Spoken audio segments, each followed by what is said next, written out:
बैठ संसदीय वित्तीय नियंत्रण पे चर्चा हो रही थी बेटा, और इसमें हम लोगों ने बताया था कि संसदीय जो वित्तीय नियंत्रण है वो पोस्ट बजट कंट्रोल पे चर्चा हो रही थी। तो मैंने कहा था ना तो बेटा कि दो प्रकार से नियंत्रण है, बोले बेटा। एक को उन्होंने क्या कहा था, लेखांकन विधि, और एक को क्या कहा था, प्रतिवेदन विधि, यही ना बेटा। तो इस पे चर्चा शायद हो गई है, कल हम लोगों ने बात करी है। प्रतिवेदन विधि पे बात करेंगे। तो प्रतिवेदन माने होता है रिपोर्ट करना, आख्या देना। तो कोई ना कोई प्रतिवेदन देता होगा, कोई ना कोई रिपोर्ट देता होगा। तो इस पे भी हम आते हैं, रिपोर्ट कौन देता होगा उस पर भी चर्चा तो करेंगे ही। और मैंने आपको बताया था कि कुल मिला के 3 समितियां हैं। एक को हम लोग कहते हैं लोकसभा समिति, एक को प्राक्कलन समिति, मितव्ययी समिति, अनुमान समिति, कई नाम से जाना जाता है, और एक हम लोग कहते हैं सार्वजनिक उपक्रम की समिति। अभी बात करते हैं बेटा, लेकिन उसके पहले थोड़ा सा एक विजन क्लियर करिए तो ये ज्यादा क्लियर होगा।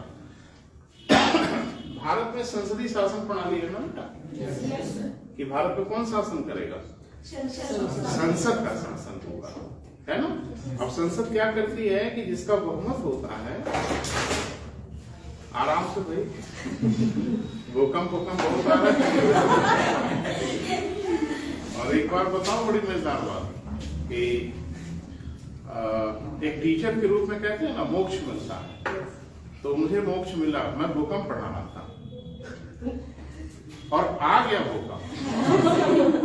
अरे भाई जो आया था ना कुछ साल पहले, तो दुर्भाग्य से मैं भूकंप ही पढ़ा रहा था और पी और एस तरंग ही पढ़ा रहा था, और ऐसे ही मैं खड़ा था तो कुछ हल्का सा वाइब्रेशन महसूस हुआ। तो जब भूकंप पढ़ा रहे हैं तो भूकंप आ जाएगा तो ध्यान थोड़ी रहता है, और आ गया।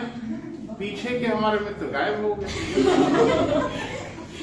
आपको इतने नालायक बच्चे मुझे समझ में आया कि एक नहीं बोला कि सर आप ही भागिए। मैं तो यही फंस गया भाई, लेकिन अगला जो शॉट आया तो मैं भी भाग गया। तो मुझे लगा कहीं वैसा तो नहीं है बेटा, चलो कोई बात नहीं। तो संसदीय शासन प्रणाली है ना बेटा, थोड़ा ध्यान से देखो। शासन किसका है देश पे, संसद का है सैद्धांतिक रूप से, क्लियर है।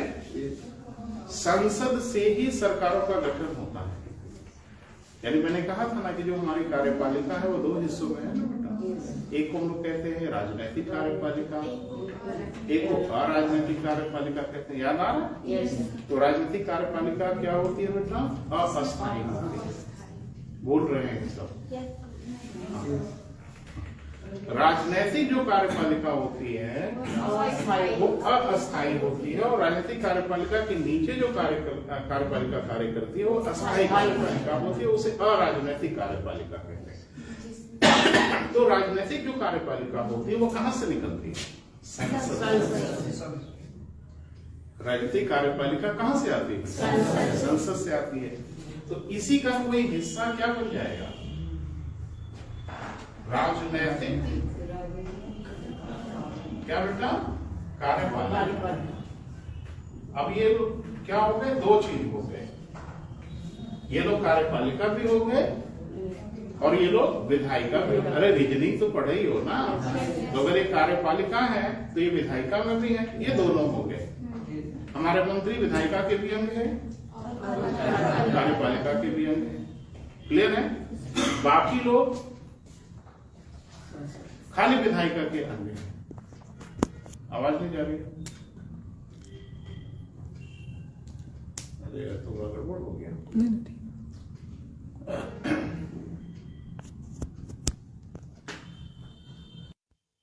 ठीक है, साउंड चेक करके बताओ बेटा, समझ में आ रही बात बेटा।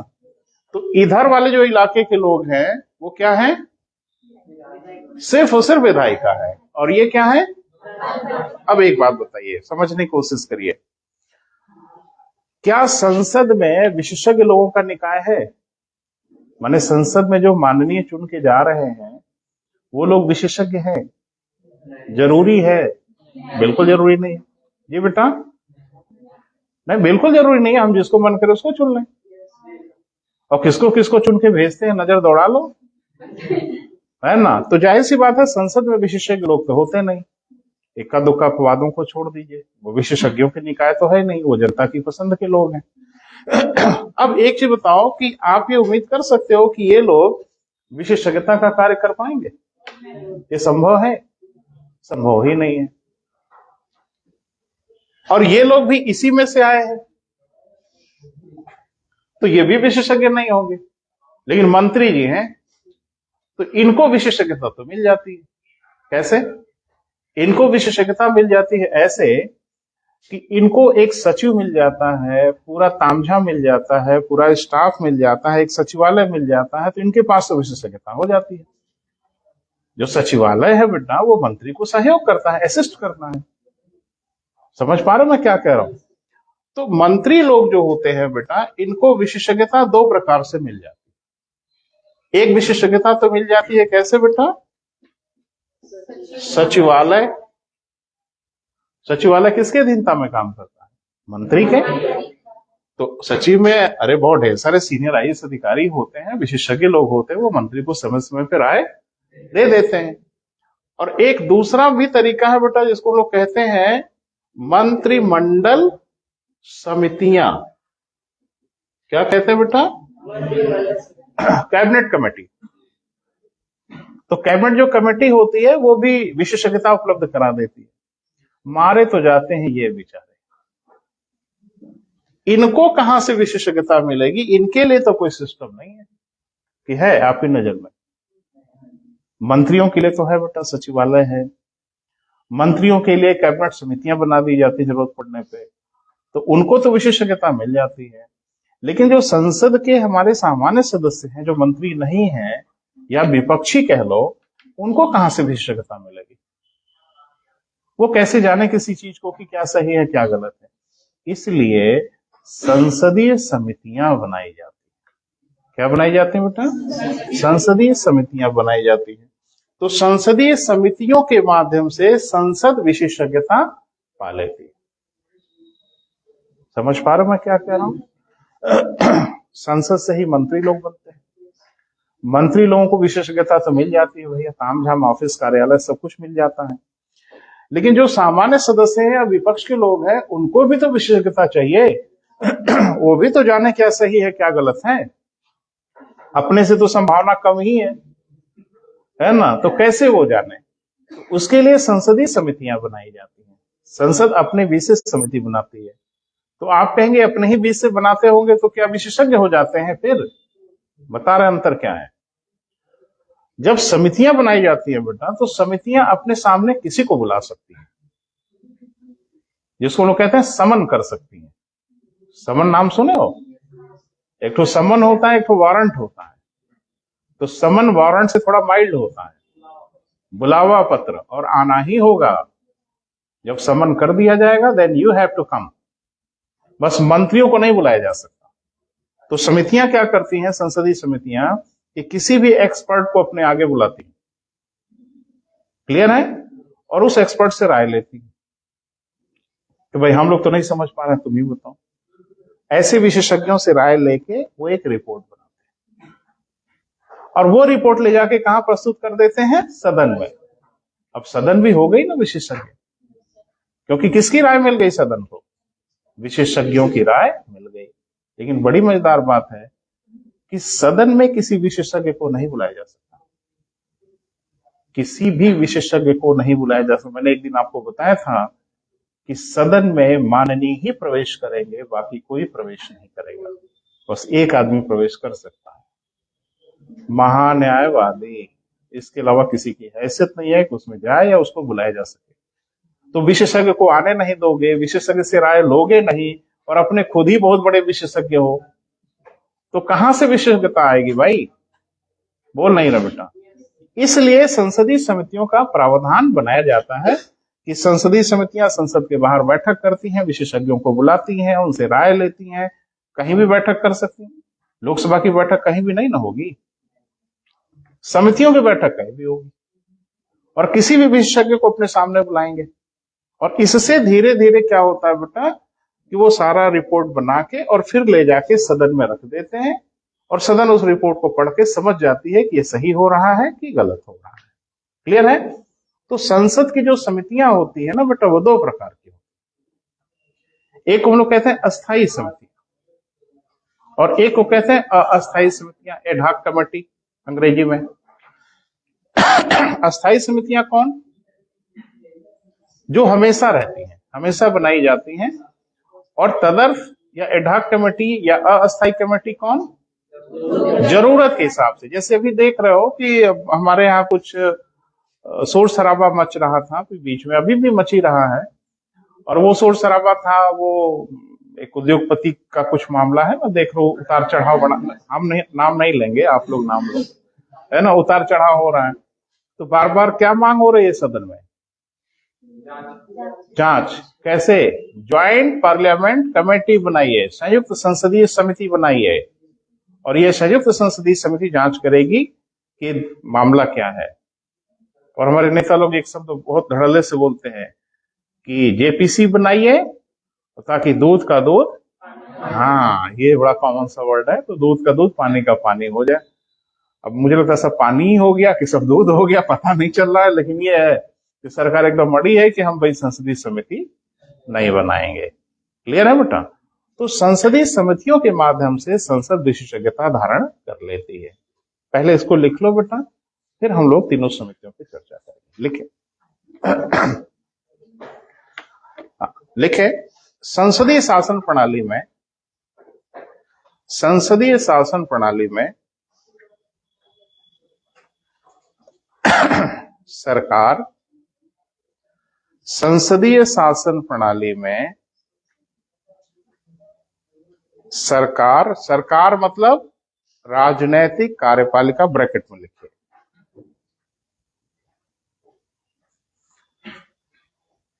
यहां सरकार से अभिप्राय हमारा राजनीतिक कार्यपालिका से। क्लियर है बेटा? तथा संसद विशेषज्ञों की निकाय नहीं होती। विशेषज्ञों की निकाय, निकाय माने बॉडी, नहीं होती, जबकि इन्हें विशेषज्ञों का कार्य करना होता है। जबकि इन्हें कैसा बेटा? विशेषज्ञों का कार्य करना होता है। नहीं करना होता है? अरे भाई कानून बनाना है, विधि बनाना है, ये करना है, वो करना है, कौन करता है? ये संसद करेगी। फिर राजनीतिक कार्यपालिका है, जो मंत्री लोग हैं वो करेंगे। तो आखिरकार जब ये विशेषज्ञ नहीं है तो आखिर ये विशेषज्ञता काम कर कैसे लेते? थोड़ा सा अन्यथा मत लीजिएगा।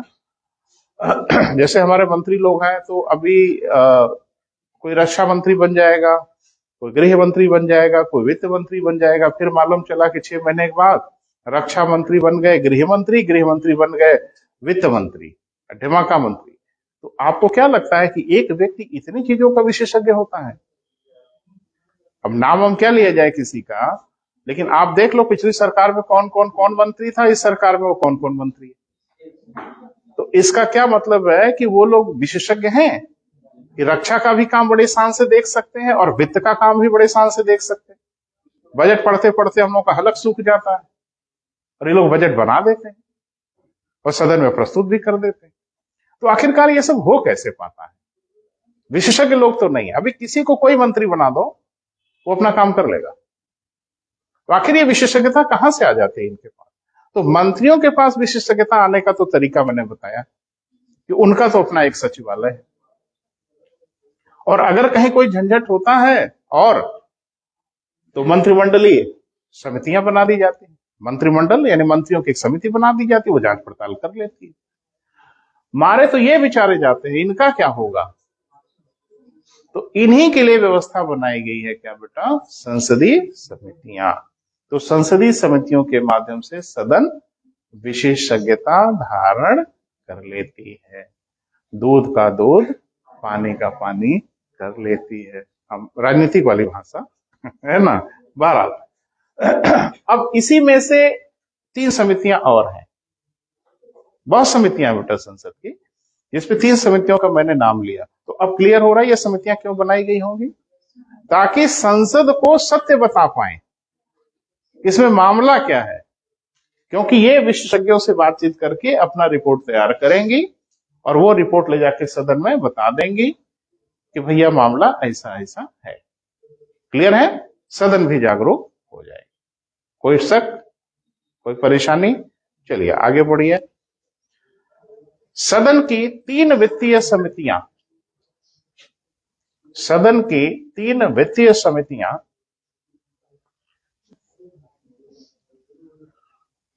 तो इसमें कई प्रश्न का उत्तर खुद ब खुद है।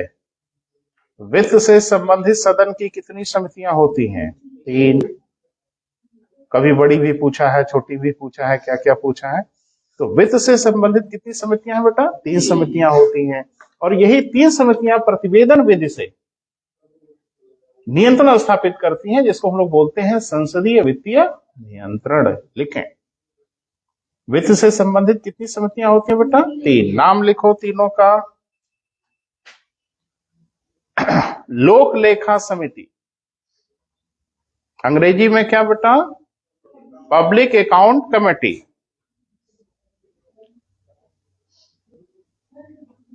क्लियर है? तीनों का नाम लिख लो, फिर बारी बारी से चर्चा करते हैं। दूसरा, प्राक्कलन समिति, ऑब्लिक अनुमान समिति, ऑब्लिक मितव्ययिता समिति। तीनों नाम लिख डालो। अंग्रेजी में एस्टिमेट कमेटी। फिर से बोल दे रहे बेटा, प्राक्कलन समिति, इसी को हम लोग अनुमान समिति भी कहते हैं और इसी को मितव्ययिता समिति भी कहते हैं। ये तीनों अलग अलग नहीं है बेटा, ठीक है? इंग्लिश में इनका एक नाम है, क्या बेटा? Estimate committee. तीसरा, हाँ ये याद हो गया तगड़े से, है ना? चले लिखें, सार्वजनिक उपक्रम की समिति।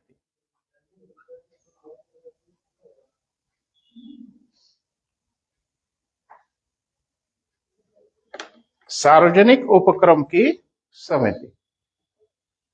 क्लियर है बेटा? तो सार्वजनिक उपक्रम कौन?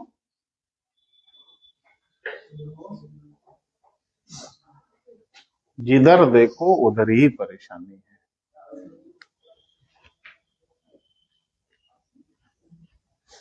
पब्लिक सेक्टर अंडरटेकिंग कहते हैं इसे।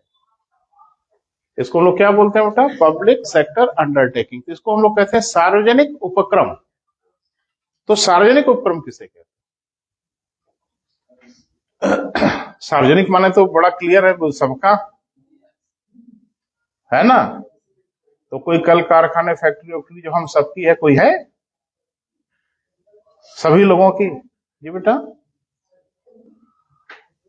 सार्वजनिक उपक्रम माने सरकारी।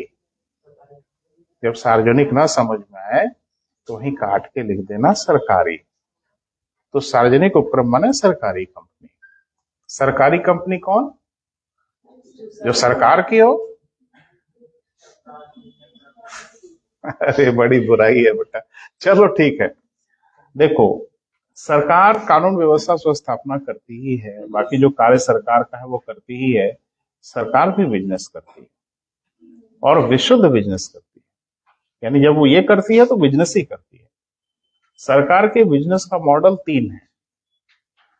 भाई सरकार बिजनेस करने के लिए नहीं बनाई जाती कि सरकार व्यापार करने के लिए बनाई गई है, लेकिन सरकार व्यापार भी करती है। तो सरकार व्यापार 3 तरीके से करती है। नाम ध्यान से सुनना। पहला है विभागीय उपक्रम, यानी विभागों के माध्यम से व्यापार करती है। रेलवे कंपनी है, क्या है? विभाग है ना। अरे अगर विभाग है तो सारा नहीं, इसका मंत्री होगा, इसमें सचिव होंगे, इसमें डमाका होंगे, सब होंगे ना। लेकिन रेलवे काम क्या कर रहा है? पैसा कमा रहा है भाई। रेलवे का और कोई काम थोड़ा ही है। आ जाओ बैठो बैठो, पैसा दो सवारी, यही तो चल रहा है ना। तो रेलवे विशुद्ध रूप से क्या कार्य करता है? बिजनेस कर रहा है। लेकिन वो बिजनेस किस रूप में कर रहा है? विभाग के रूप में कर रहा है। सारे विभाग बिजनेस के लिए थोड़ी बने हैं। पुलिस विभाग बिजनेस करता है, स्वास्थ्य विभाग बिजनेस कर रहा है, लेकिन रेलवे विभाग बिजनेस कर रहा है। व्यापार कर रहा है, कमा रहा है, किसके लिए? सरकार के लिए। रेलवे की जो प्रॉफिट होगी किसके काम आएगी? सरकार के काम आएगी। और प्राइवेट बस की जो कमाई होगी वो किसके काम आएगी? हाँ, वो जो मालिक होगा उसके काम आएगी, वो देश के काम थोड़ा ही आएगी। क्लियर हो रहा है बेटा? तो एक विभागीय उपक्रम, यानी विभाग के माध्यम से भी सरकार व्यापार करती है। दो विभाग थे व्यापार करने वाले, एक लगभग बंद हो गया, डाक तार विभाग, इसके साथ भी विभाग लगा है। अरे पोस्टल डिपार्टमेंट जिसको हम बोलते, तो अब कहाँ आजकल कोई लेटर वोटर भेज रहा है, खत्म कहानी। तार वार तो बहुत पहले खत्म हो गया और डाक वाक तो अभी खत्म हो गया। पहले थोड़ा एडमिट कार्ड वगैरह आया करता था, अब वो भी डाउनलोड होने लगा, खेल खत्म। तो बेचारे तो खाली बैठे हुए, लेकिन ये भी कमाई करते थे।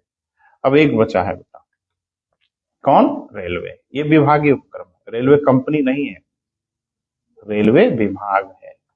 विभाग के जितने रूल्स रेगुलेशन होते हैं वो सब रेलवे पे लगते हैं। क्लियर है? दूसरा तरीका है कारपोरेशन। दूसरा तरीका क्या है बेटा? कारपोरेशन। कारपोरेशन को हिंदी में कहते हैं निगम। अच्छा, जो रोडवेज पे जाइएगा वहां लिखा मिलेगा उत्तर प्रदेश परिवहन निगम, है ना? उत्तर प्रदेश परिवहन विभाग निगम, जीवन बीमा निगम, नेशनल थर्मल पावर कारपोरेशन। निगम को अंग्रेजी में कारपोरेशन कहते हैं। ध्यान से सुनना, निगम जो होते हैं विशुद्ध सरकारी होते हैं।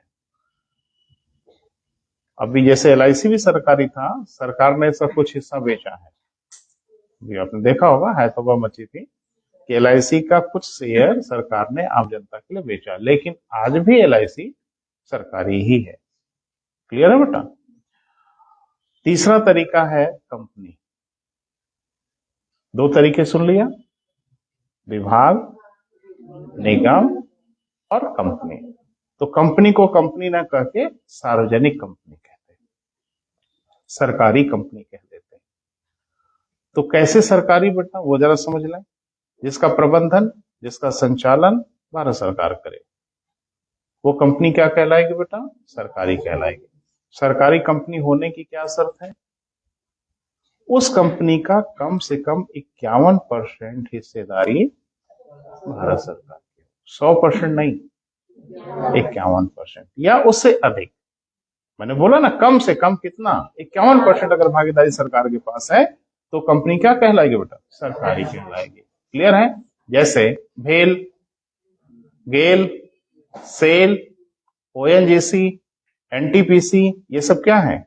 सरकारी है ना, पूरा सरकारी है।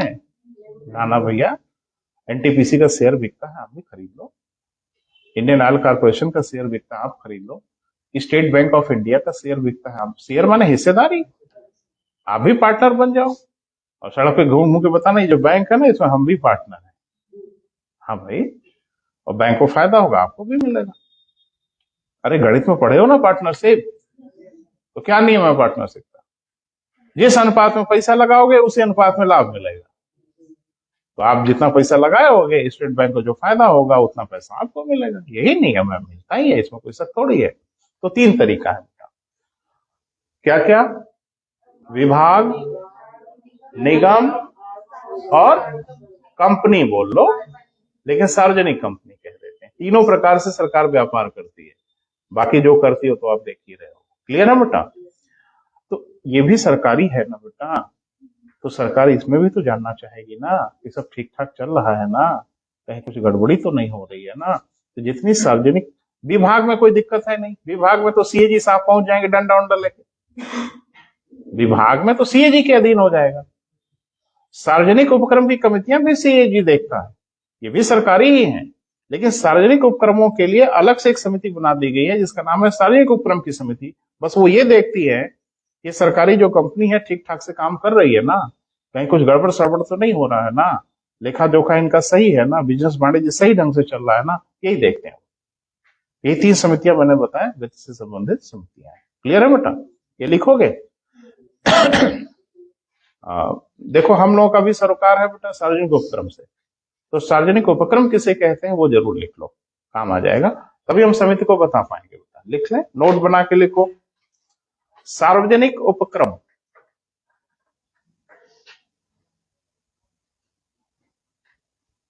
पब्लिक सेक्टर अंडरटेकिंग, PSU कहते हैं ना बेटा, सार्वजनिक उपक्रम की समिति। तो किस पे काम करेगी? सार्वजनिक उपक्रम पे काम करेगी। तो सार्वजनिक उपक्रम क्या होते हैं वो तो जानो ना, तब ना सार्वजनिक उपक्रम समिति करेगी क्या, आपको पता चलेगा। लिखें,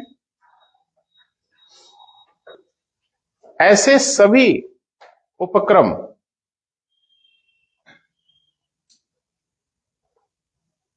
ब्रैकेट में लिख लीजिएगा कंपनी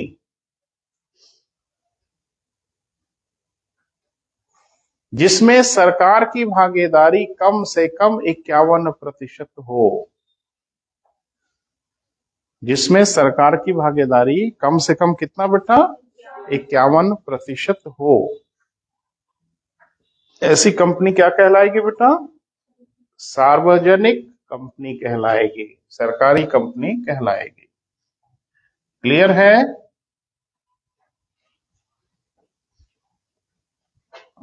लिखें, इसके प्रबंधन तथा देख रेख का उत्तरदायित्व, इसके प्रबंधन तथा देख रेख का उत्तरदायित्व सरकार का होता है।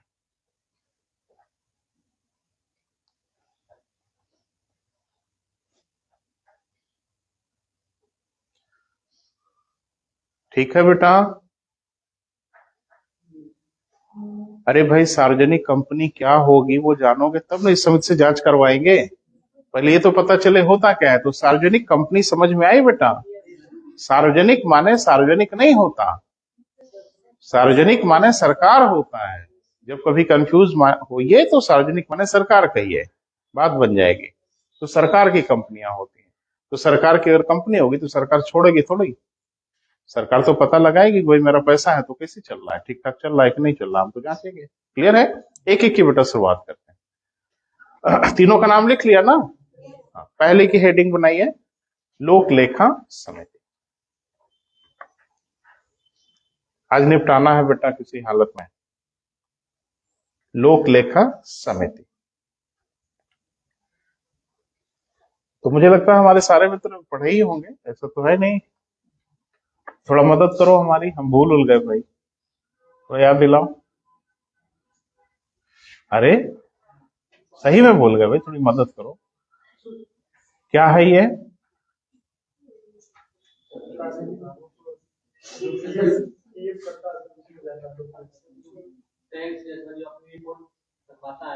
नहीं, ये समिति क्या होती है? Very good.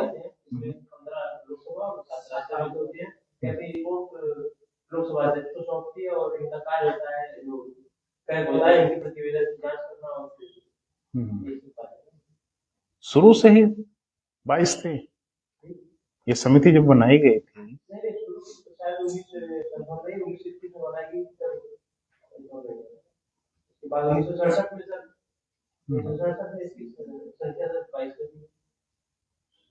सड़सठ में।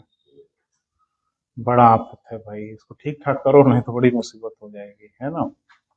तो थोड़ा सा हम विस्तार से बात कर लेते हैं। अंग्रेजों के जमाने में एक कमेटी बनाई गई थी जिसका नाम था वेल्बी कमेटी, वेल्बी आयोग, 1895 में। तो इसने अपना रिपोर्ट दिया 1900 में। किसने? वेल्बी आयोग ने। और वेल्बी आयोग बनाया गया था इसलिए, ऐसी बात है भाई, स्वतंत्र थोड़ी थे हम लोग, तो ब्रिटिश शासन था। तो बनाई गई थी कि सरकारी जो पैसा है उसका फिजूल खर्ची हो रही है, उसी फिजूल खर्ची को रोकने के लिए बनाया गया कौन बेटा? वेल्बी आयोग। कब बनाया गया? 1895 में। इसने अपना रिपोर्ट कब दिया? 1900 में। पहली बार इसने इस विषय, हम सब लिखाएंगे बेटा, परेशान मत हो, जो बोलेंगे सब कुछ लिखाएंगे, पहले सुन लो। इसने पहली बार कहीं ना कहीं कहा कि इस तरह की कमेटी होनी चाहिए। 1919 का जो भारत शासन अधिनियम आया उसमें भी बात कही गई कि लोक लेखा समिति होनी चाहिए। सही मायने में लोक लेखा समिति बनी 1923 में। लोक लेखा समिति का जो गठन किया गया वो गठन किया गया 1923 में। चलता रहा, गणतंत्र हो गए। तो गणतंत्र होने के बाद 26 जनवरी 1950 को भी हम लोगों ने लोक लेखा समिति को बनाए रखा। क्लियर है? लेकिन तब इसके सदस्यों की संख्या थी 15 और सब के सब सदस्य होते थे कहां से? लोकसभा से। फिर 1954 में इसकी संख्या बढ़ाकर 22 कर दी गई। 7 इसमें राज्यसभा से हो गए, 15 इसमें लोकसभा से हो गए। क्लियर है? अब इन समितियों में सदस्य कहां से आते हैं, माने कैसे चुने जाते हैं? तो कहा जाता है आनुपातिक प्रतिनिधित्व और एकल संक्रमणीय मत के आधार पर सदस्यों का चुनाव होता है। तो मोटा मोटा ऐसे समझ लो कि लोकसभा में या राज्यसभा में जो पार्टियों की स्थिति है सदस्यों की, किसी कितने सदस्य होंगे, किसी कितने सदस्य होंगे, सब बटा है ना, बस उसी को समझ लो, छोटा कर दिया जाता है। उसी अनुपात में समितियों में भी सदस्य हो जाते हैं।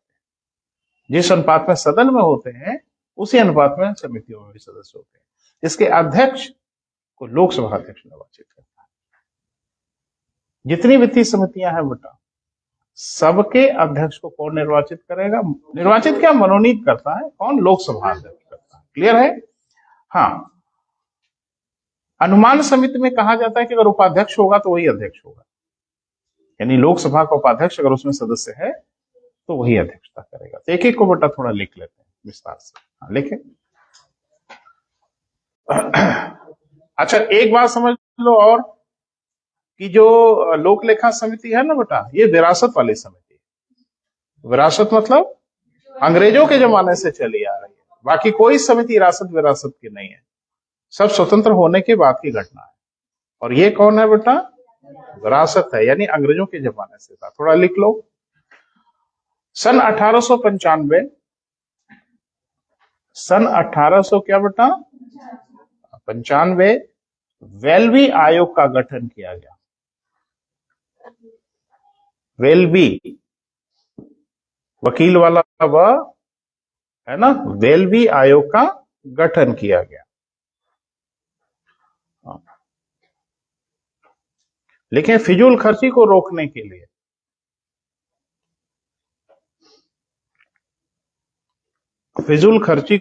के लिए इस समिति का गठन किया गया, जिसने सन 1900 में अपना प्रतिवेदन दिया।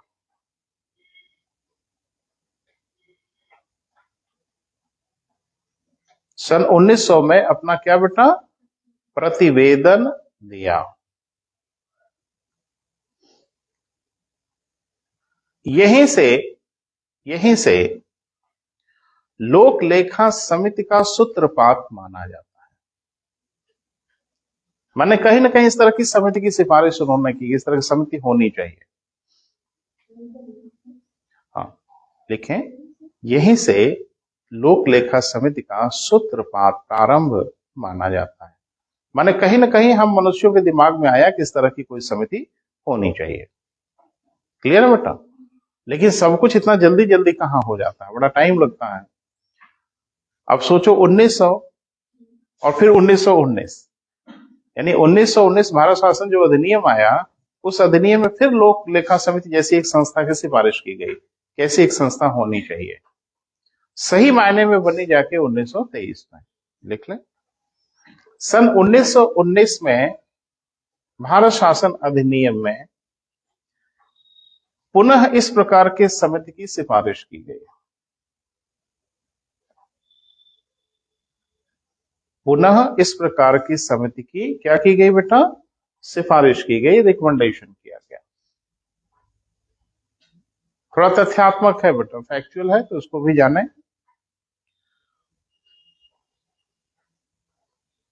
क्लियर हुआ? तो 2 ठो मिला, तीसरा लिखो।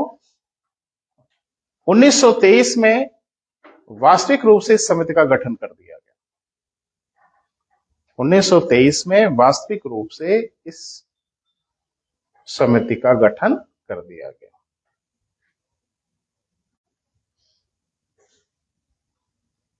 क्लियर है बेटा?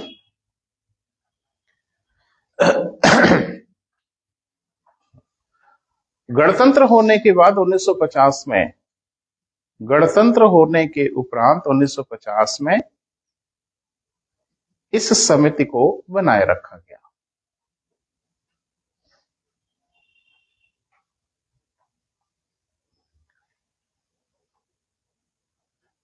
प्रारंभ में इसके 15 सदस्य थे जो सभी लोकसभा से थे।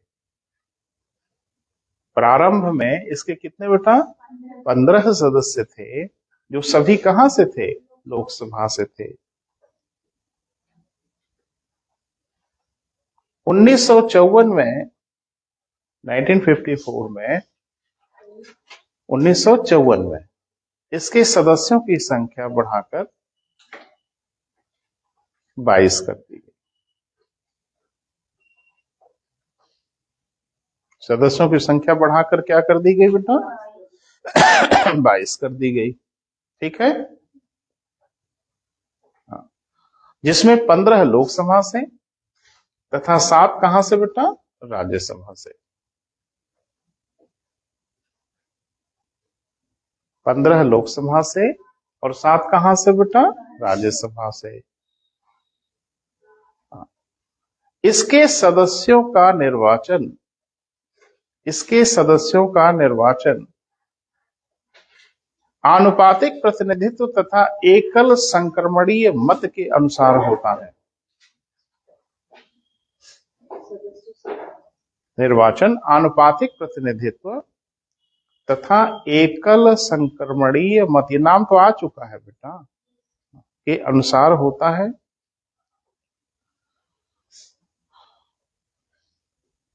समिति का कार्यकाल 1 वर्ष का होता है।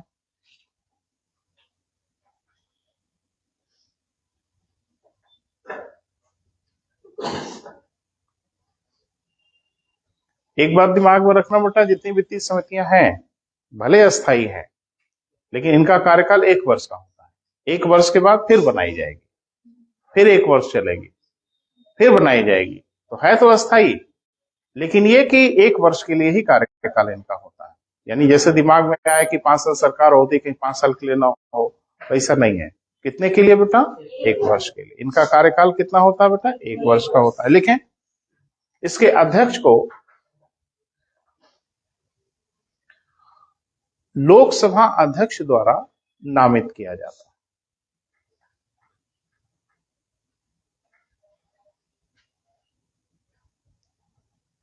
नामित किया जाता है।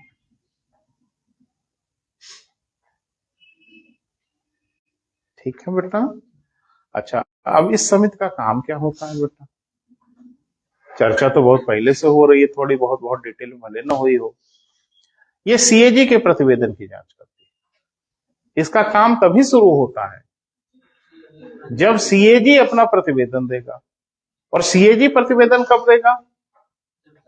जब समाप्त हो जाएगा। तो जाहिर सी बात है, वित्त वर्ष समाप्त हो जाएगा तो सीएजी प्रतिवेदन देगा और तब ये जिंदा हो जाएंगे, सक्रिय हो जाएंगे। इसका क्या मतलब है कि इनका भी जो नियंत्रण है वो नियंत्रण कैसा है? धन खर्च होने के उपरांत छिद्रान्वेषण है। खाली यह देखना है कि कहां गड़बड़ हुई, हो गई तो हो गई, फांसी पे टांग देना, लेकिन गड़बड़ तो कर दिया, उसे ठीक नहीं कर सकते। यही परेशानी है ना पोस्टमार्टम में। कहा ना मैंने, पोस्टमार्टम की परेशानी तो यही होती है ना बेटा, कि जो क्षति हो गई उसकी पूर्ति नहीं हो सकती। हाँ, जिसने क्षति पहुंचाया है उसे दंडित जरूर कर सकते हैं।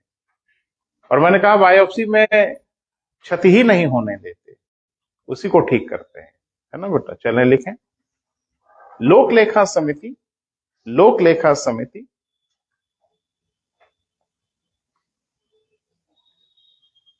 सीएजी यानी नियंत्रक महालेखा परीक्षक के प्रतिवेदन की जांच करती है।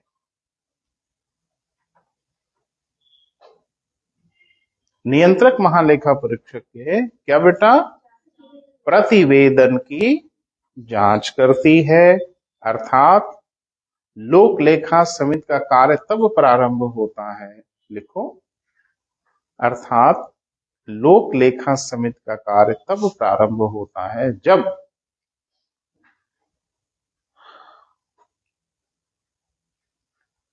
सीएजी अपना प्रतिवेदन प्रस्तुत कर देता है।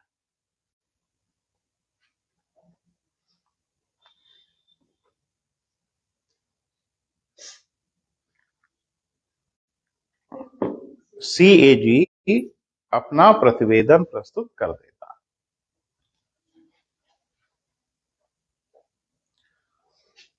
इसके आगे वाला थोड़ा कॉमन हो जाएगा। जब आप सीएजी पढ़े थे ना, तो यहां का कुछ मामला वहां का कुछ मामला अब कॉमन हो जाएगा। वो ये कि जब लोक लेखा समिति जांच कर रही होती है तो सीएजी इनको सपोर्ट कर रहा होता है, यानी मार्गदर्शक पथ प्रदर्शक के रूप में इनको सहयोग करता है। रिपोर्ट कौन बनाता है? सीएजी। रिपोर्ट कौन पढ़ता है? लोक लेखा समिति। लोक लेखा समिति विशेषज्ञों की निकाय तो नहीं है, माननीय लोग हैं, तो माननीय लोगों को हो सकता है पढ़ने में दिक्कत हो, फिर भाई ये क्या लिखे हो समझ में नहीं आ रहा है, तो सीएजी बताता है। इसका ये मतलब है कि सीएजी अपना प्रतिवेदन कैसा बनाता है। लिखाया था मैंने, विनियोजन लेखा, वित्त लेखा, संयुक्त वित्त एवं राजस्व लेखा लिखाया होगा। तो 3 प्रकार का लेखा बनाता है। एक विनियोजन लेखा बनाता है, एक वित्त लेखा बनाता है, एक संयुक्त वित्त एवं राजस्व लेखा बनाता है। लोक लेखा समिति के टारगेट पे होती है विनियोजन लेखा, क्योंकि इसी में पैसा रुपए का लेन देन होता है। लोक लेखा समिति क्या जांच करती है? यही देखती है कि पैसा जिनको दिया गया था पैसा उन्होंने खर्च किया, पैसा जितना दिया गया था उतना खर्च हुआ, जिन कार्यों के लिए दिया गया था उन्हीं कार्यों पे खर्च हुआ कि नहीं हुआ, इसी पे नजर बनाए रखते हैं। कोई वित्तीय अनियमितता तो नहीं की गई, इस पे भी ध्यान रखती है। क्लियर है बेटा? लिख लें। हाँ, ये लिख लिया मार्गदर्शक के रूप में होता है बेटा। यहां तक हो गया? नहीं लिखा? याद रहेगा ना? तो भूलना मत। प्रतिवेदन प्रस्तुत करता है, लोक लेखा समिति इसकी जांच करती है। हो गया ना? अब लोक लेखा समिति जब जांच करती है तो सीएजी इनकी मदद करता है, सहयोग करता है, मार्गदर्शक होता है। क्लियर है? पथ प्रदर्शक होता है। क्लियर है? लिखे। लोक लेखा समिति इस बात पर ध्यान केंद्रित करती है कि लोक लेखा समिति इस बात पर ध्यान केंद्रित करती है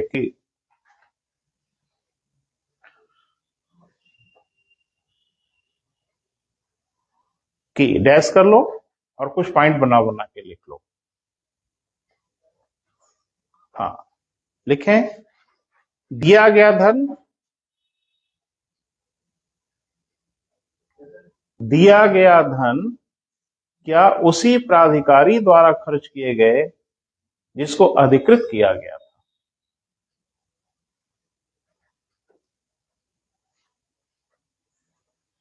जिसको क्या किया गया था बेटा? अधिकृत किया गया था, जिसको बताया गया था ये खर्च करेंगे। क्लियर है?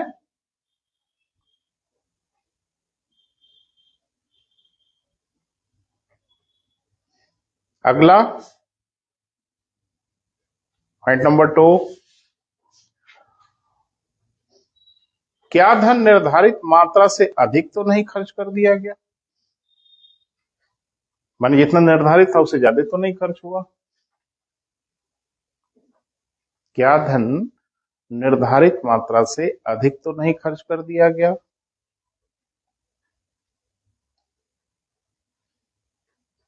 मतलब समझ पा रहे हो बेटा? जितना पैसा दिया गया था उतना ही खर्च किया कि नहीं? तीसरा, क्या धन उन्हीं कार्यों के लिए खर्च किया गया जिन कार्यों के लिए प्रदान किया गया था? जिन कार्यों के लिए क्या किया गया था बेटा? प्रदान किया गया था। ठीक है, अगला लिखो बेटा, प्राक्कलन समिति।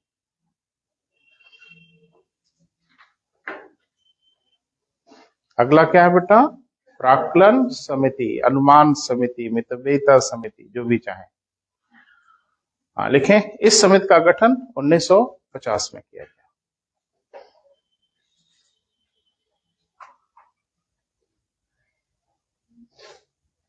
प्रारंभ में इसके 25 सदस्य थे।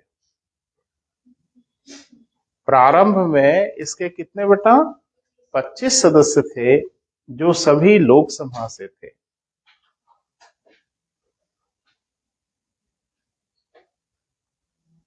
क्लियर है? 1956 में इसके सदस्यों की संख्या बढ़ाकर 30 कर दी गई।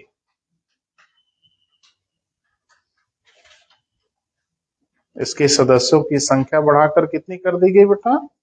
30 कर दी गई, जो सभी लोकसभा से होंगे।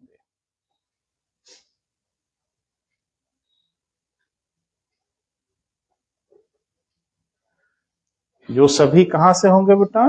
लोकसभा से होंगे। क्लियर है? अच्छा, आगे लिखो। बाकी चीज कॉमन है बेटा, आनुपातिक प्रतिनिधित्व के हिसाब से चुने जाएंगे। क्लियर है? और 1 वर्ष के लिए होगी। अगर लोकसभा उपाध्यक्ष इस समिति का सदस्य है तो उपाध्यक्ष ही इस समिति का अध्यक्ष होगा। क्लियर है? सामान्य रूप से परंपरा हम लोगों ने ये शुरू कर दिया है बेटा कि विपक्ष का कोई नेता यानी विपक्ष का कोई व्यक्ति ही इस समिति का अध्यक्ष बना दिया जाता है। काहे के लिए? पारदर्शिता के लिए। क्लियर है बेटा? लिखें। हाँ, काम क्या है बेटा वो जरूरी है, माने इनका कार्य क्या है जरा लिख लें। कार्य हेडिंग बना लो, कार्य क्या है। तो पीएससी का काम तो समझ में आ गया बेटा, बोले इनका क्या काम है?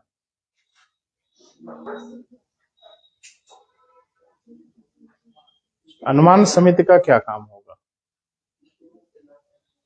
जी बेटा, नहीं बजट थोड़ी ये बनाएंगे, बजट ये बनाने लगेंगे तो फिर सरकार काहे के लिए है? नहीं, नाम क्या है इसका? अनुमान समिति। एक नाम और मैंने बोल दिया था, मितव्ययिता समिति। तो इनका क्या काम है ध्यान से सुनो। इनका काम यह है कि सरकार जो नीति बनाती है वो सरकार की जिम्मेदारी है, नीति कोई और नहीं बना सकता। नीति कौन बनाएगा बेटा? सरकार बनाएगी। लेकिन उन नीतियों में जो पैसा खर्च होगा उस खर्च के वैकल्पिक रास्तों को सुझाव देती है कि ऐसे अगर यह काम होगा तो कुछ पैसा बच जाएगा। नहीं समझ पा रहे हो? नीति के विषय में कोई सुझाव नहीं देंगे क्योंकि नीति सरकार बनाएगी। समिति अगर नीति बनाने लगे तो फिर तो यही सरकार हो जाएंगे। बोल नहीं रहे? तो योजनाएं या पॉलिसी या नीति कौन बनाएगा बेटा? सरकार बनाएगी। इनका काम बस इतना सा है कि उस नीति को पूरा करने के लिए कोई ऐसा तरीका बताएं जिससे कि पैसा कम खर्च हो। क्लियर है? लिख लें। सरकार द्वारा बनाई गई नीतियों के परिपालन के लिए, सरकार द्वारा बनाई गई नीतियों के परिपालन के लिए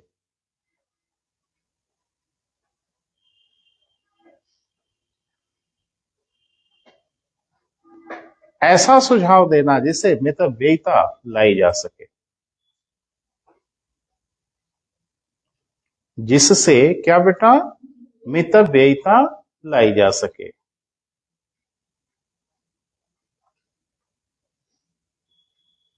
क्लियर है? माने मितव्ययी बनाया जा सके पैसे। देखो जैसे सरकार ने कहा कि हमको सड़क बनानी है ना, तो ये विरोध नहीं कर सकते कि सड़क नहीं बनानी है। बस ये बताएंगे कि सड़क अगर ऐसे बनाई जाए तो कम पैसे में ये काम हो जाएगा। रास्ता खाली बताएंगे, ये नहीं कहेंगे सड़क काहे बना रहे हो भाई, खड़ंजा लगा दो। ये नहीं कर सकते। क्लियर है? अगला, बजट के स्वरूप पर अपना प्रतिवेदन प्रस्तुत करते हैं। सॉरी सेंटेंस ठीक करो। बजट प्रस्तुत करने के स्वरूप पर, बजट प्रस्तुत करने के स्वरूप पर अपना प्रतिवेदन देते हैं। मतलब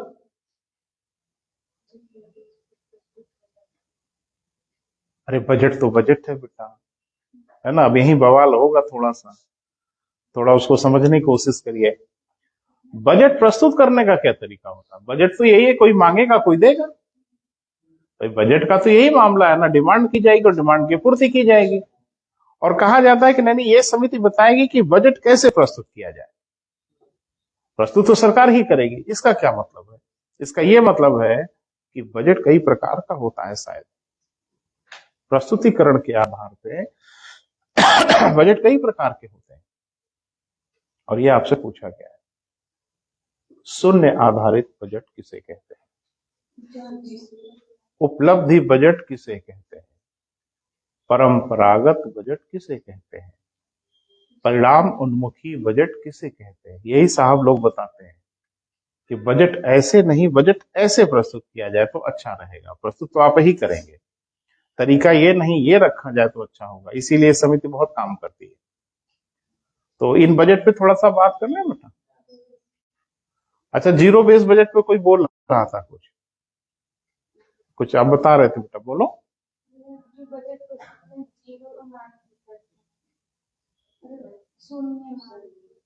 क्या शून्य मान ले? हैं? ठीक है, बोल सही रहे हो। योजना के लिए सर बजट अनुमान लगा तो कोई योजना शुरू करनी है जनता के लाभ के लिए, ऐसे बजट कहानी मत गढ़ो मित्र। ठीक है, चलो हम बताते हैं आपको। थोड़ा थोड़ा सब पे बात करेंगे, लिखाएंगे नहीं, है ना, सुन लेना, हो जाएगा। लाइन आइटम बजट एक बजट होता था जिसको हम लोग कहते थे परंपरागत बजट। इसका जो नाम है वो क्या है बेटा, लिख दे रहे हैं बोर्ड पे, और जो लिख सकेंगे लिख लेंगे, बाकी हम लिखाएंगे नहीं, क्योंकि हमारा इलाका अब दूसरा हो गया है। चूंकि ये अनुमान समिति का नाम आ गया, तो ये बजट के स्वरूप को बताती है, तो मेरी जिम्मेदारी है कि बजट के स्वरूप पे हम आपसे बात कर लें। तो एक को कहते हैं क्या बेटा, लाइन आइटम बजट। क्लियर है? इसी को हम लोग क्या कह देते हैं, परंपरागत बजट। आइटम नहीं सुने हो? अरे आइटम शब्द नहीं सुना है? आम बोलचाल आम बोलचाल में तो खूब प्रयोग होता है। तो लाइन आइटम बजट ये परंपरागत बजट हुआ करता था, लेकिन ये होता क्या था वो जरा समझो। कभी जनरल स्टोर की दुकान पे महीने भर का जब तेल मसाला राशन खरीदने जाते हैं लोग, तो क्या करते हैं, इतना लंबा सा पर्चा बनाते हैं ना, धनिया, मिर्चा, फलाना, धमाका, सब एक लिस्ट बनाते हैं। बोल नहीं रहे हो? फिर ले जाके वो जनरल स्टोर वाले दुकान को दे देते हैं, है ना। वो कहता है कि 1 घंटे बाद आइए, क्योंकि बवाल ज्यादा है, थोड़ा टाइम लगेगा, है ना। तो फिर वो क्या करता है कि सब सामान निकाल के कार्टून वार्टून में पैक करके रख लेता है, साहब आएंगे तो देंगे। और फिर वो एक पर्चा पकड़ाता है साहब को। देखा है ना। बजट का नहीं, बजट करनी, अभी बजट पे मत आओ, पहले समझने की कोशिश करो। जैसे आप क्या करोगे और वो क्या करेगा, जरा ध्यान से देखना। बस यही है बेटा लाइन आइटम बजट, उससे बढ़िया कोई तरीका ही नहीं आपको बताने का। जैसे 1, 2, 3, 4 ऐसे 10-12 चीज आपने लिख के दिया, तो आपने लिखा चीनी, अब जो भी मात्रा हो, आपने दिया चाय की पत्ती, है ना, जो भी मात्रा हो, धनिया, मिर्चा, है ना, ऐसे ऐसे सब लिख देते हो। अब वो आप उसको लिख के दोगे ना, अब वो भी लिखेगा चीनी 100 रुपया, मात्रा भी लिखेगा और कितने की चीनी हुई वो भी लिखेगा। चाय की पत्ती भाई चलो 70 रुपया, धनिया हो गई मान लो 26 रुपया, मिर्चा हो गया मान लो 12 रुपया, है ना। फिर वो ऐसे खींचेगा, ठीक है, और फिर वो लिखेगा 8 और 0 और 2, और आपको कहेगा साहब 208, और साहब कहेंगे 200। अरे नहीं समझ पा रहे, 8 किसी हालत में नहीं देंगे। अरे आपने नोटिस किया होगा कि 208 अगर हुआ ना, तो 208 तो नहीं मिलना है, वो दुकान वाले को भी पता है और जिसको पैसा देना उसको बताओ, कह रहे 200 लीजिए, कहाँ 208, वो तैयार भी रहता है मानसिक रूप से कि चलो भाई 200 दे देंगे, कोई बात नहीं। अब एक चीज बताओ, 8 रुपया आपने कम कर दिया, पेमेंट करते आप टोटल में कम कर देते हो, एक एक चीज पे नहीं कम करते हो। हम तो टोटल में कहेंगे कि 208 नहीं देंगे, 200 देंगे। वो पलट के पूछेगा 8 रुपया किसमें कम माने? नहीं, वो पूछता नहीं है। लेकिन मान लो आपसे पूछ ले कि भैया जी 8 रुपया कम तो दे रहे हो, तो चीनी में कम माने कि चाय की पत्ती में कम माने, किसमें 8 रुपया एडजस्ट करें? तो आप कहते हो भाड़ में जाओ, हमसे कोई मतलब नहीं, कहाँ एडजस्ट करना है, देंगे नहीं हम 8 रुपया, सीधी सी बात है। लेकिन एक बात मुझे बताओ, किसी न किसी के ऊपर तो इसका असर हुआ होगा, कहीं ना कहीं तो कम हो जाएगा, बोल नहीं रहे हैं। लेकिन कस्टमर को इस बात से कोई लेना देना नहीं है कि चीनी में घटाओगे कि चाय की पत्ती में घटाओगे, जहां तुमको ठीक लगे वहां घटा लो, देंगे नहीं। यही है लाइन आइटम बजट।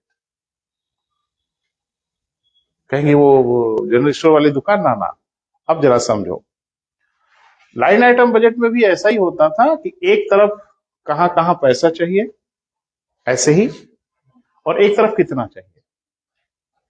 समझ पा रहे हो मैं क्या कह रहा हूं? जैसे ये पर्ची बनी थी ना, विभाग भी ऐसे ही बजट प्रस्तुत करते थे, यानी अपनी मांग रखते थे कि फलाना चीज के लिए इतना रुपया, ढेमाका चीज के लिए इतना रुपया, और इस चीज के लिए इतना रुपया, फिर लास्ट में वो लिखते थे टोटल, ऐसे ही। क्लियर है? और टोटल में जैसे मान लो लिख दिया 12,000 कुछ भी 120, कुछ ऐसा लिख दिया, मान लो इकाई, दहाई, सैकड़ा, हजार, 10,000, लाख, 10 लाख, 12,00,120 मान लो लिख दिया। ये सब जोड़ के ना आया होगा, वित्त मंत्रालय कहेगा 12,00,120 नहीं, तो 120 का झटका तो कहीं ना कहीं लगेगा ना। वित्त मंत्रालय कहेगा हमसे नहीं कोई लेना देना, लेकिन सब आइटम जोड़ के ना इतना हुआ होगा, और 120 रुपया अगर आप कम दे रहे हो तो इसका असर कहीं ना कहीं किसी न किसी काम पे तो पड़ेगा ना। सरकार कहती है हमसे नहीं लेना देना, कहां असर पड़ेगा, देंगे नहीं 120, इतना ही देंगे। तो पहले ये जो बजट होता था उसका क्या उद्देश्य होता था? सरकार अपने पैसे को बचा लेना चाहती थी। अरे भाई आप काहे 200 दे रहे हो, 8 रुपया अपना बचा लेना चाहते हो ना, तो सरकार भी विभागों को 12 लाख देगी, 120 उनकी डिमांड को रिजेक्ट कर देगी, कहा ये नहीं मिलेगा आपको। तो इस बजट का क्या उद्देश्य होता था? इस बजट का उद्देश्य होता था कि सरकार ज्यादा से ज्यादा अपना पैसा बचा लेना चाहती थी। अब काम तो कोई ना कोई प्रभावित होगा ना। घर पे खोले, धनिया खराब निकल गई, भागे भागे गए दुकान पे, खराब धनिया दे दिया, 8 रुपया वहीं मान लो। तो एक बात मुझे बताओ, 120 रुपया जब नहीं दोगे तो इसका असर किसी न किसी काम पे तो पड़ेगा ही ना, काम खराब होगा। सरकार कहती खराब हो जाए चलेगा, देंगे नहीं पैसा। तो इस बजट का क्या उद्देश्य होता था? ज्यादा से ज्यादा सरकारी धन का बचा कर। लेकिन ध्यान रखना, इस समय पूरी दुनिया में लाइन आइटम बजट कहीं नहीं है, अब नहीं लागू होता, खत्म कर दिया। क्लियर है? समझ पाए होंगे मुझे लगता है। अब अगला है बेटा परफॉर्मेंस बजट, जिसको हम लोग कहते हैं उपलब्धि बजट। थोड़ा इसका इतिहास सुन लो। उपलब्धि बजट की जो शुरुआत हुई थी वो अमेरिका से हुई थी, यानी ये बजट की जो प्रणाली शुरू हुई कहां से हुई बेटा? यूएसए से शुरू हुई 1949 में। वहां एक आयोग आया था जिसका नाम था हूवर कमेटी। उसने पहली बार रिकमेंड किया कि बजट परफॉर्मेंस बजट होना चाहिए। भारत में पॉल एच एपल्बी आयोग बना था 1953 में। उन्होंने भी कहा कि हाँ भाई हाँ, बजट जो होना चाहिए परफॉर्मेंस होना चाहिए। क्लियर है? 1968 में हमारे यहाँ एक आयोग बना जिसका नाम था प्रशासनिक सुधार आयोग, एडमिनिस्ट्रेटिव रिफॉर्म कमेटी।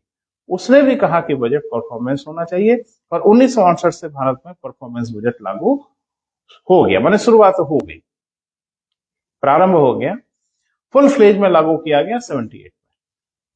ये तो इसका इतिहास है। फिर से सुन लो, इस बजट प्रणाली का विकास भारत ने नहीं किया, अमेरिका ने किया। क्लियर है? कब किया बेटा? 49 में। एक कमेटी आई थी, हुवर कमेटी, जिसने इसको बनाया। भारत में चहल पहल मची 1953 में, जब पॉल एच एपलबी ने अपने प्रतिवेदन में कहा कि भारत के बजट में भी परफॉर्मेंस बजट होना चाहिए। और भारत में इतना जल्दी थोड़ी है कि आपका तो होना चाहिए वो हो जाएगा, इसमें टाइम लगता है, बड़े आयोग बनते हैं, दुनिया भर का ड्रामा होता रहता है। तो ड्रामा हुआ, 53 में कहा गया और 68 में जाके हुआ। यानी पहली बार भारत में परफॉर्मेंस बजट कब लागू हुआ? 68 में लागू हुआ। क्लियर है बेटा? ये तो थोड़ा उसका इतिहास है, लेकिन ये होता क्या है बेटा? परफॉर्मेंस बजट क्या होता है वो थोड़ा समझ लें। इसमें क्या है? काम गिना दो, पैसा लिख दो, टोटल में से कुछ काट लेंगे, टोटल पूरा नहीं देंगे, ये ना उद्देश्य है। और हर कोई तो यही करता है। आप दुकान पे जाते हो, ढेर सारा सामान लेते हो, टोटल बताता है, तो एक एक पे कम भले ना कराएं, तो कोशिश करते हैं टोटल में ही कुछ कम कर दे भाई। तो सरकार पैसा बचाने के लिए करती है। परफॉर्मेंस बजट ये कहती है, सरकार ये कहती है विभागों से, पहले काम बताओ, काम क्या करना है। क्लियर है? नहीं समझ पा रहे हो? इसमें काम वाम नहीं पूछा जाता, काम तो लिखा ही है, पैसा दे रहे हैं, काम ही ना होगा, कितना होगा नहीं होगा वो बहुत जांच पड़ताल का विषय नहीं है। परफॉर्मेंस बजट में सबसे पहले कहा जाता है कि करना क्या है वो बताइए, पहले लक्ष्य बताइए, क्या है टारगेट आपका, क्या है। अब बताइए उस टारगेट को पूरा करने के लिए कितना पैसा चाहिए। नहीं समझ पा रहे हो? सबसे पहले क्या टारगेट किया जाएगा बेटा, कि आपको क्या करना है, पहले अपना लक्ष्य बताइए। ध्यान से सुनो, परफॉर्मेंस बजट में सबसे पहले क्या महत्वपूर्ण होता है बेटा? लक्ष्य। लक्ष्य को हम लोग कहते हैं क्या बेटा? एंड। एंड को कहते हैं गोल भी कहते हैं, है ना? लक्ष्य माने कोई काम। अरे लक्ष्य माने क्या? विभाग कोई काम बताएगा। जैसे मान लो स्वास्थ्य विभाग को बताना है तो ये बताएगा कि इतना पैसा दे दीजिए, पूरे आजमगढ़ में सभी लोगों को कोविड वैक्सीन लग जाएगा, या इतना पैसा दे दीजिए महामारी नहीं होगी, या इतना पैसा दे दीजिए फलाना काम कर लेंगे। कोई काम बताना पड़ेगा। तो आपने क्या बताया बेटा? काम। अब सरकार ये पूछेगी कि ये काम आपको करना है, तो विभाग कहता है जी। अब सरकार पूछेगी इस काम को करने के लिए कितना पैसा चाहिए, लेकिन अनाप शनाप नहीं, जो उचित होगा वो बताइए, नहीं तो हम उचित करेंगे। तो मिनिमम जिससे वो काम हो सके वो पैसा आपको बताना होगा। क्लियर है बेटा? तो वो क्या बताएंगे? लक्ष्य को पूरा करने के लिए धन बताएंगे, कितना पैसा दे दीजिए तो जो हम लक्ष्य बनाए हैं वो हो जाएगा। अब एक बात मुझे बताओ, ध्यान से सुनना। विभाग जब पैसा खर्च कर लेगा तो अब उनसे तो दो प्रश्न पूछा जाएगा। धन खर्च हुआ जी, जिस कार्य के लिए किया गया था उसी कार्य पे हुआ जी, वो कार्य हुआ कि नहीं हुआ। तो कार्य मैंने कहा था ना कि काम होना चाहिए, उस कार्य को करने के लिए कितना पैसा चाहिए कम से कम वो बताइए। और जब पैसा हमने दे दिया तो कॉलर पकड़ के पूछेंगे काम काहे नहीं हुआ। बोल नहीं रहे बेटा? तो यहाँ पे क्या जरूरी है? परफॉर्मेंस, उपलब्धि, यानी आपकी उपलब्धि होनी चाहिए। और यहाँ पे इसमें धनिया खराब निकल गई तो पूछ पाओगे? निकल गई तो निकल गई, पैसा भी तो कम दिए थे। समझ पा रहे हैं? यहां बोल पाएंगे आप? तुमने लक्ष्य बताया था और तुमने ये कहा था कि इस लक्ष्य को पूरा करने के लिए मुझे इतना पैसा चाहिए, हमने उतना पैसा दिया, तो काम क्यों नहीं हुआ? तो आजकल जो बजट है बेटा वो परफॉर्मेंस बजट है। क्लियर है? तो अब दो प्रश्न पूछा जाता है। पैसा खर्च हो गया जी, वहीं कहेंगे जी काम हुआ, तो काम भी पूछा जाता है। इसमें काम नहीं पूछा जाता। इसमें यह पूछा जाता था कि धनिया आ गई, आ गई, कैसी धनिया आई? जैसी आई, कोई लेना देना नहीं। इसमें क्वालिटेटिव वर्क होना चाहिए। क्लियर है बेटा? चलो ये तो क्लियर हुआ। अब जीरो बेस बजट, शून्य आधारित बजट, इसको ZBB कहते हैं। तो घर पे पढ़ने की कोशिश नहीं कि हम तो काफी पहले बोल दिए थे, थोड़ा देख लेना, मिला ही नहीं कहीं, नहीं ना? गूगल पे बोला, अरे हर जगह आप पास तो दुनिया की सबसे बड़ी लाइब्रेरी है, खाली झूठ बोलते हो कि कोशिश की है, मिला ही नहीं। हर जगह उपलब्ध है। हम बता रहे हैं बेटा, ठीक नहीं बता पा रहे हैं आप, उसकी समझ नहीं ठीक बता पा रहे हैं। इतना कॉम्प्लिकेटेड फिनोमेना नहीं है ये। जैसे एक उदाहरण मैं आपको समझाता हूँ। जैसे एक बच्चा इलाहाबाद में पढ़ता है, तो अपने पिता से पैसा मांगता है, जाहिर सी बात, और किससे मांगेगा। तो पिताजी उसको 5,000 रुपये महीना देते थे। साल बदल गया, 2023 आ गया, वो 2-3 साल पहले से है। तो 2023 आ गया, उसने कहा अरे पापा समझ में महंगाई भाई बहुत बढ़ गई है, दूध सब कुछ महंगा हो गया, काफी होती है, 5,000 में तो काम नहीं चलेगा। पिछले साल आप देते थे ना, 2 साल पहले ना 5,000 देते थे, तो अब बढ़ा दीजिए। कितना? 6,000। ठीक। फिर अगले साल कहा कि अरे पापा पिछले साल 6,000 दिए थे ना। अरे स्वाभाविक है भाई कि पिछले साल अगर आपने 6,000 दिया था, तो इस साल 6,000 में तो कोई दाग होना नहीं चाहिए, कुछ बढ़ा लो तो अच्छा रहेगा, महंगाई आ गई है। आप एक चीज नोटिस कर रहे हो, वो हर साल पैसा मांगते समय पिछले साल का हवाला देगा। नहीं समझ पा रहे हो? वो जब हर अगले साल कहेगा पापा हमको इतना पैसा चाहिए इस साल, तो पिछले साल का हवाला देगा कि पापा पिछले साल आप इतना देते थे हमको। क्लियर है? अब पापा है कि हर साल बढ़ा बढ़ा के दिए जा रहे हैं। अच्छा, वो पैसा खर्च करने के लिए है, वहां पे कुछ करने के लिए है ना, लेकिन वो कुछ नहीं करेंगे, वो हर साल बढ़ा बढ़ा के मांगते रहेंगे, 10 साल तक पड़े हुए हो। एक बार पापा ने कहा कि बेटा आपको वापस क्यों ना बुला लिया जाए, बढ़ा रहे हो तो ठीक ही है, 6 से 7, 7 से 8। और एक बार कहा कि पापा अब तो महंगाई थोड़ी बढ़ गई है, बढ़ा दो ना, 9,000 कर दो। पापा ने कहा बेटा हम तो ये सोच रहे हैं कि आपको क्यों ना वापस बुला लिया जाए। तो छटपटाएंगे ना बहुत जोर से, अरे ना ना ना ना ना। तो बताइए कि आपको वापस क्यों ना बुलाया जाए, कारण बताइए मुझे, वजह बताइए मुझे। पिछले साल क्या दिया, क्या लिया, भूल जाओ। अब बताओ तुमको पैसा क्यों चाहिए, और मेरा तो इरादा यह है कि तुमको एक पैसा ना दिया जाए। समझ पा रहे हो? तो अब क्या कहेंगे, वो छटपटाएंगे ना, कहेंगे अरे ना ना पापा बड़ा जरूरी है, इस बार तो मेंस वेंस हो ही गया था, अब की बार इंटरव्यू भी हो जाएगा। तो चलो ठीक है भाई, जस्टिफाई करो पापा को। जस्टिफाई कर रहे हैं आप कि आप देख लीजिए पिछले 2 साल का हमारा रिकॉर्ड, इस साल हम अच्छा कर लेंगे। अब पापा कहेंगे ठीक है बेटा, आपको हम रोकेंगे फिर, लेकिन जो खर्चा आपका हो रहा है ना, एक बार फिर से प्रमाणित करिए, हमारे सामने बताइए। हाँ, कि जो 9,000 चाहिए वो कहां कहां खर्चा होगा, जरा फिर से मुझे बताइए। बढ़ेगा घटेगा बात की बात, लेकिन मुझे सिर्फ ये बता दो कि तुम 9,000 मांग रहे हो इस साल, ये 9,000 पैसा तुम्हारा कहां कहां खर्चा होगा। तो बता रहे हैं कि 5,000 पापा किराए में चला जाएगा। लिख लो भाई, 5,000 किराए में चला जाएगा, वेरी गुड। इतना खाने में चला जाएगा, इतना धमाका में चला जाएगा, इतना कॉपी किताब में चला जाएगा, और वो लिखे हैं 1,000 रुपया अन्य खर्चा। पापा ने कहा ये क्या है, कहा ये अन्य है। अरे अन्य का कुछ नाम होता है, और नाम ऐसा ऐसा की बता ही नहीं सकते, है ना।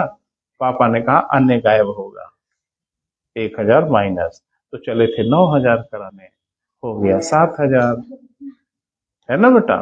तो इसमें क्या फर्क पड़ता है मैं बता रहा हूँ, बहुत बहुत इजी है बेटा, बहुत आसान है। एक्चुअली में विभाग भी यही ड्रामा करते हैं। विभाग 3 साल का आंकड़ा देते हैं सरकार, जब वो धन की मांग करते हैं ना, तो उनके आंकड़े 3 साल के होते हैं।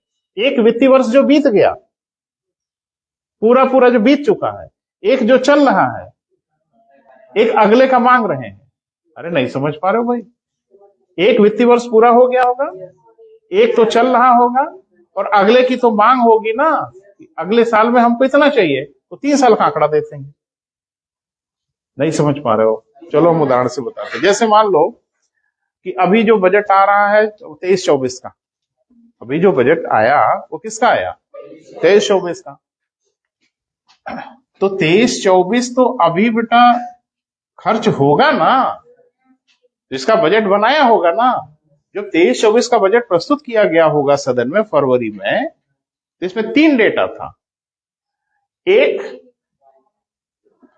22-23 में, भाई 22-23 में जब चल रहा होगा तभी नहीं बजट आया होगा। अरे जो वर्ष चल रहा होता है उसी समय बजट आता है अगले साल के लिए। तो 22-23 जो रनिंग ईयर था उसी में 23-24 का बजट आया होगा। बोल नहीं रहे।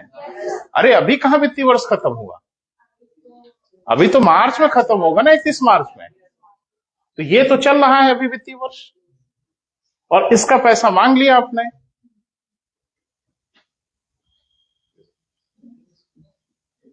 ये पूरा पूरा खर्च हो चुका है, ये अभी खर्चा चल रहा है और ये खर्चा अभी होगा। ये 30 साल का आंकड़ा कह दिए,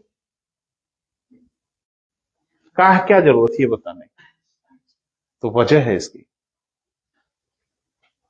12,000, 14,000। तो समझदार हैं आप। तो ये सरकार को दिखाते हैं कि देखिए आप समझदार हैं ना, इतना दिया था फिर इतना दिया था तो फिर थोड़ा बढ़ा लो। स्वाभाविक सी बात है। सरकार ये कहती है कि भाड़ में जाओ, और तुम ये मान के चलो कि पिछले साल आपको 0 दिया था, कुछ नहीं दिया था। अब बताओ तुमको क्यों चाहिए? तो पिछले साल का हवाला मत बताओ, पिछले साल जो हमने दिया था उसको हम 0 मान लेते हैं, नाम मत लेना उसका। अब तुम ये बताओ कि तुमको इस साल जो पैसा चाहिए क्यों चाहिए, एक एक खर्च को बताइए, हम देखेंगे उचित है कि नहीं। इसको कहते हैं जीरो बेस बजट, यानी जो पिछले वर्ष का बेस है, आधार है, उसको 0 मान लेंगे। ये नहीं कि 6,000 था तो 7,000 कर दीजिए, 7,000 था तो 8,000 कर दीजिए, नहीं नहीं, कुछ नहीं कर देंगे। पिछले साल का नाम मत लेना। अब तुमको जितना चाहिए वो बोलो, ये कह के मत मांगो कि पिछले साल इतना दिया था। तुमको जितना चाहिए वो बोलो और एक एक खर्चे को जस्टिफाई करो। ये क्यों करती है सरकार? सिर्फ इसलिए करती है ना बेटा कि कुछ गैर जरूरी खर्चे लगातार चलते रहते हैं। ये अन्य खर्चा फिर चला होता है ना, अन्य खर्चा बंद हो गया, पकड़ में आ गया। तो सरकार जब अनावश्यक खर्चों को रोकना चाहती है तो शून्य आधारित बजट लगाती है। विभाग कहते हर खर्चे को फिर से बताओ, और उसमें कोई अगर अनावश्यक खर्चा उनको दिख गया तो उसको बाहर कर देते हैं। ये नहीं चलेगा, बंद करो इसको। समझ पा रहे हैं बेटा? तो अच्छा है ना, अन्य खर्चा रोकने का तरीका है। कहां से शुरू हुआ? हाँ, जब कुछ न समझ में आए तो अमेरिका। ठीक है, हाँ बेटा बिल्कुल, अमेरिका से ही शुरू हुआ।